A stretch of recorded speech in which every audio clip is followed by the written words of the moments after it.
آج کے اس خاص تجزیے میں ہم ایک ایسی صورتحال کا جائزہ لینے والے ہیں جو واقعی بہت تہدار اور پیچیدہ ہے۔ ایک طرف بین الاقوامی جنگ کے اکھاڑے ہیں، دوسری طرف علاقائی عسکری سرگرمیاں، اور پھر ان سب کے بیچ عام انسان کی جیب جو سب سے زیادہ متاثر ہو رہی ہے۔ تو یہ ایک زبردست سفر ہونے والا ہے جہاں عالمی سیاست کے بڑے میدان اور ہمارے اپنے مقامی حقائق آپس میں ٹکرا رہے ہیں۔ اچھا، چلیے جلدی سے دیکھتے ہیں کہ آج ہم کن کن موضوعات کا احاطہ کریں گے۔ ہم ابتدا کریں گے امریکہ ایران کشیدگی سے، پھر پاک بھارت عسکری سالگرہ، پاک چین تعلقات، معاشی بحران اور IMF، اور آخر میں کچھ ایویشن اور کھیلوں کی تازہ ترین خبریں۔ تو شروعات کرتے ہیں آج کی سب سے بڑی عالمی خبر اور امریکہ ایران جوہری کشیدگی سے۔ اس وقت ساری دنیا کی نگاہیں اسلام آباد پر ٹکی ہوئی ہیں۔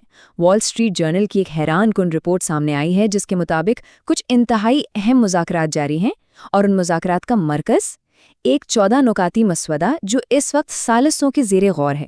اس میں 3 بڑی باتوں پر فوکس ہے: یورینیم کی افزودگی کو محدود کرنا، آبنائے ہرمز کے اہم ترین بحری راستوں کی حفاظت کو یقینی بنانا، اور ایران کو اقتصادی پابندیوں میں کچھ ریلیف دینا۔ سچ پوچھے تو مستقبل کے عالمی امن کا سارا دار و مدار انہی شرائط پر ہے۔ اب مسئلہ کہاں پھنسا ہے؟ ذرا دونوں فریقین کے مطالبات پر غور کریں۔ ایک طرف واشنگٹن بالکل ڈٹا ہوا ہے کہ یورینیم کی افزودگی پر انتہائی سخت بلکہ لوہے جیسی پابندیاں عائد کی جائیں، اور دوسری طرف تہران کا زور اس بات پر ہے کہ بھائی پہلے فوری طور پر پابندیاں ہٹائیں اور ہماری معیشت کو سانس لینے دیں۔ یہ مطالبات ایک دوسرے سے اتنے متضاد ہیں کہ یہ پوری بات چیت کسی بارودی سرنگ پر چلنے کے مترادف ہے۔ اور اگر خدا نخواستہ یہ سفارتی کوششیں ناکام ہو جائیں تو بھئی امریکی صدر کی طرف سے ایک انتہائی سخت الٹیمیٹم پہلے ہی میز پر موجود ہے، جس سے پروجیکٹ فریڈم پلس کا نام دیا گیا ہے۔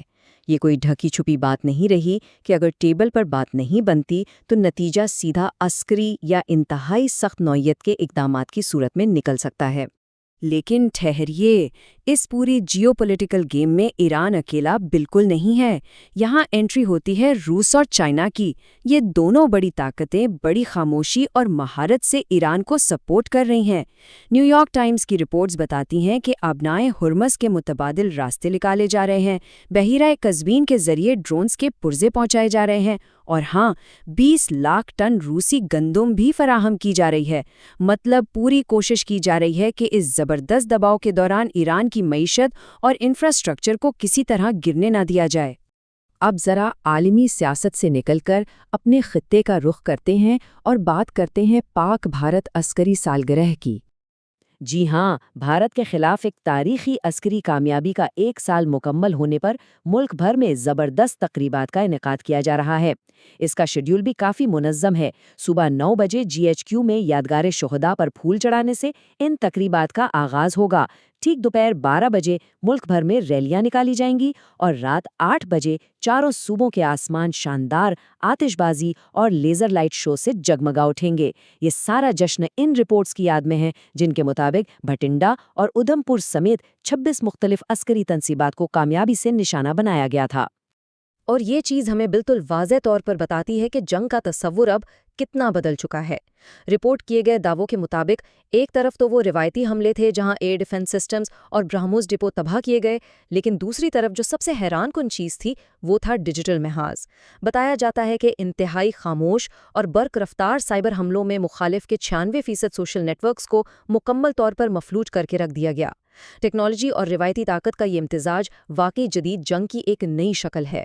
ان عسکری سرگرمیوں کے ساتھ ساتھ سفارتی محاذ پر بھی اہم پیش رفت ہو رہی ہے، خاص طور پر پاک چین تعلقات کے حوالے سے۔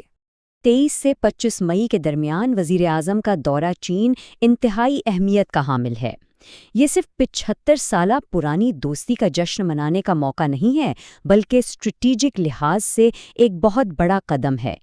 اس دورے میں کئی اہم مفاہمتی یادداشتوں پر دستخط متوقع ہیں جو خطے میں معاشی اور دفاعی تعاون کو ایک نئی بلندی پر لے جائیں گے۔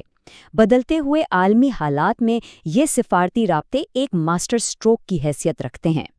لیکن اب ذرا ان بڑے معاملات سے نیچے آتے ہیں اور معاشی بحران اور IMF کی بات کرتے ہیں جو براہ راست ہم سب کو متاثر کر رہا ہے۔ 198 روپے، جی ہاں، یہ کوئی معمولی ہنسا نہیں ہے۔ کیا آپ تصور کر سکتے ہیں کہ یہ وہ رقم ہے جو عوام 1 لیٹر پیٹرول پر صرف ٹیکس کے مد میں ادا کر رہے ہیں؟ جب عام آدمی کو پیٹرول کے ہر قطرے پر اتنا بھاری ٹیکس دینا پڑے تو سڑکوں پر موجود غصے اور گھروں میں پھیلی معاشی پریشانی کو سمجھنے کے لیے کسی ماہر معاشیات کی ضرورت نہیں پڑتی۔ اگر ہم اس کا تھوڑا مزید پوسٹ مارٹم کریں تو صورتحال کچھ یوں ہے کہ پیٹرول پر 117 روپے 41 پیسے اور ڈیزل پر 42 روپے 60 پیسے فی لیٹر لیوی وصول کی جا رہی ہے۔ دراصل یہی وہ اصل وجہ ہے جس نے قیمتوں میں حالیہ 14 روپے 92 پیسے اور 15 روپے فی لیٹر کا ہوش ربا اضافہ کیا ہے۔ یہ سیدھا سیدھا اس بات کا ثبوت ہے کہ حکومتی خزانے کو بھرنے کے لیے پیٹرولیم مصنوعات کو کس بے دردی سے استعمال کیا جا رہا ہے۔ ظاہر ہے جب پیٹرول بم گرتا ہے تو اس کے آفٹر شاکس بھی آتے ہیں، اور یہ آفٹر شاکس کسی خوفناک زلزلے سے کم نہیں ہوتے۔ کراچی سے لے کر کوئٹہ تک آپ کسی بھی مارکیٹ میں چلے جائیں، پبلک ٹرانسپورٹ کے کرائے، سبزیاں، پھل اور مرغی کا گوشت، سب کی قیمتیں آسمان سے باتیں کر رہی ہیں۔ مہنگائی کے اس طوفان نے عام آدمی کی بقا کا مسئلہ کھڑا کر دیا ہے، اور اب سیاسی قیادت کی طرف سے بھی فوری ریلیف کا مطالبہ زور پکڑتا جا رہا ہے۔ تو سب سے اہم سوال یہ ہے کہ آخر یہ سب ہو کیوں رہا ہے؟